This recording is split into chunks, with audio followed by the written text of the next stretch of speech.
Well, here we are, and it's the end. Gosh, it's the end of October. Like, really? Did you ever have those moments like, what? Like, really? Really? Oof. And in that, ha, I I want to extend to you what I am working on extending to me, or let's say in practice of extending to me. The thoughts that I had in August, July and August, really, you know, takes time to really bring it to life. You've probably met my dear, dear, dear friend, bestie, and playmate in all things ridiculous and, death defying small talk, Nicole Natras.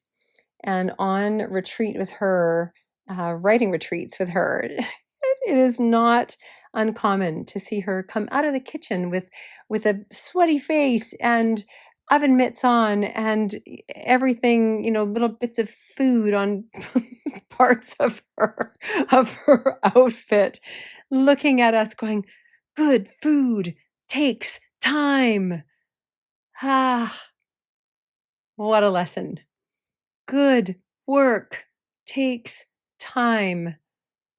Great decisions take time. The manifestation of beautiful plans takes time.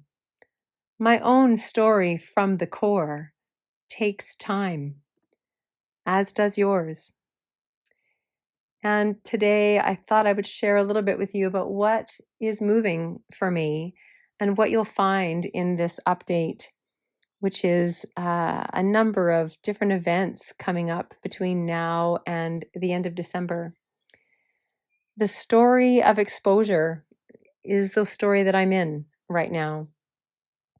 And for many of you, that might seem like, what? It might not quite make sense because I'm an extrovert, because I'm a storyteller, because something magical happens for me when I'm standing in front of people. And it's not just magical for me, something magical happens in the exchange between my open heart and your open heart, and where art is in the middle.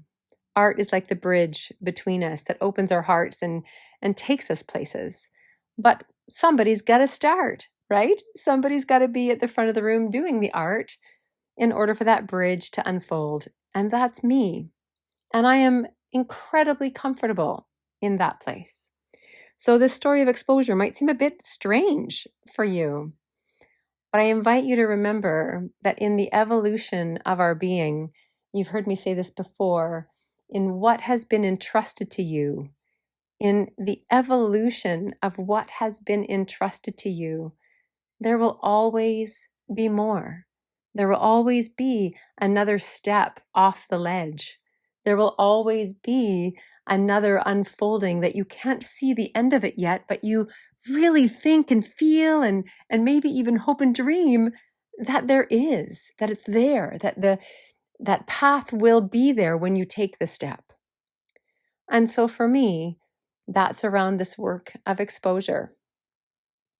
Many of you know that I am completing my final year at WHEAT, Winnipeg's Holistic Expressive Arts Therapy Institute, and I'm becoming an expressive arts therapist. And the work that I am, or the work I'm grounding my practice in is around this idea of being seen and where performance becomes a modality for expressive arts therapy. And where I'm going with this, and to be clear, those of you like, oh, I've heard about that. You've heard bits about it. Yeah, there's such thing as narrative therapy. There's such thing as drama therapy. There's such thing as dance therapy. All of those are modalities, and they're brilliant.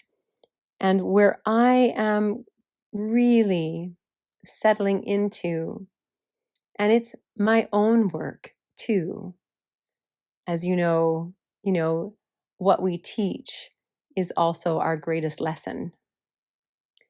And what I'm grounding into and settling into is this experience of the practice of truly being seen. It's not the practice of performance as we know it.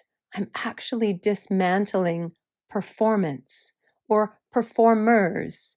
How might performance come from a different place?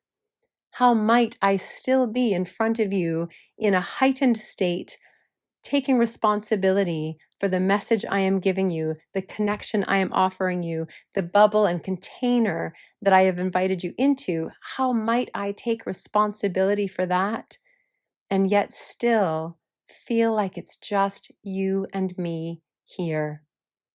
How might my heart be open enough that all parts of me are available to be seen? Where the blend between what is, and if you've done writing with me before, you've heard this before, where the blend between private, personal, public, and divine becomes one shade of color. That's the direction that I'm going. That is the direction that my work is going. That is story from the core. And that is my own story of exposure. I have 3 performances coming up in the next little bit between now and December. One of them is a screening of Oh My God, November 16th. Another one is a solo storytelling night, December 21st. It's on the solstice. And another one is a choir performance, which will happen here on Bowen Island. And then I have another one coming up I think it's in January, but I'll share that with you later. And it's an adaptation of Waiting for Godot, written by a really good friend of Trevor's, Tony Binns, so now a friend of mine. And it's called Waiting for. I think it's Waiting for Godot, actually. And that is a clown piece. If you know Waiting for Godot, you know where I'm going with this. It's clown work rooted in narrative, and it's an adaptation. So that's coming up in February.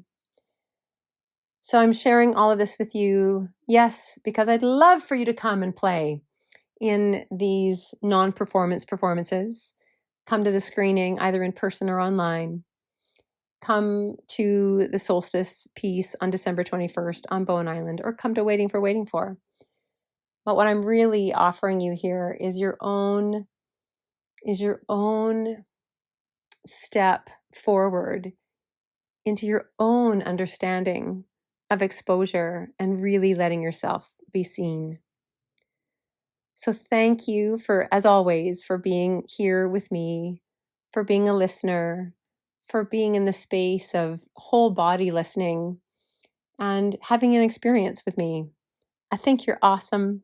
I so appreciate you. And have fun in this season's offering of the story of exposure. All right. And by the way, check out my website. I am updating it. I think it's awesome. And there's lots of cool stuff in it. All right. Love you lots. Your story matters.